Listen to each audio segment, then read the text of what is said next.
Hi, this is Pastor Bob, and welcome to Pastor Bob Daily. It's Halloween today, a celebration that people have been doing for a very long time.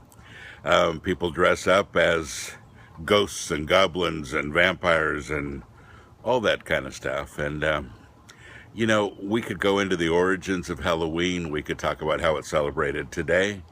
We could do that with a lot of holidays, Christmas, and a lot of other ones too. A lot of them have origins, well, in some questionable places. Halloween is one of those. But, you can browse the internet and find a whole lot of information. But I wanted to tell you about an interesting conversation I had. There are a group of people that call themselves modern vampires. And typical of these people are,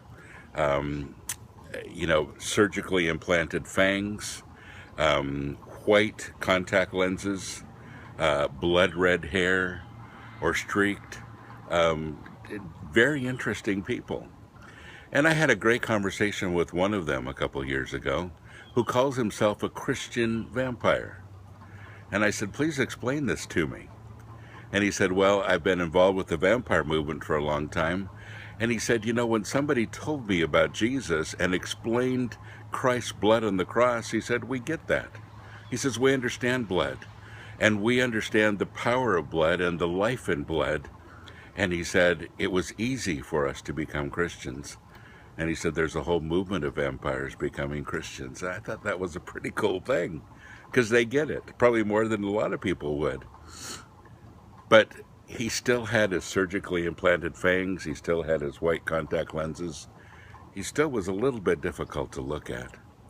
And so he said, well, he said, I've done all of this, and it's kind of hard to reverse some of it. So he said, I've just decided to be a Christian vampire with ministry to other vampires.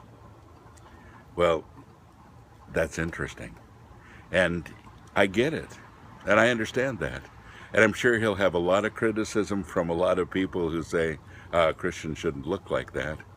And yet, he's sharing the good news of the blood of Jesus Christ with a whole bunch of people who get it. And I like that. So I realize that it isn't my place to judge him. It's my place to encourage him in his ministry to leading people to Christ. The Christ who died on the cross, and his blood was shed for all of us. And I think we can all take a lesson from that this Halloween day, that it's because of his death on the cross, he purchased our freedom and our life eternally. That's pretty cool, isn't it? God bless you. Have a great day.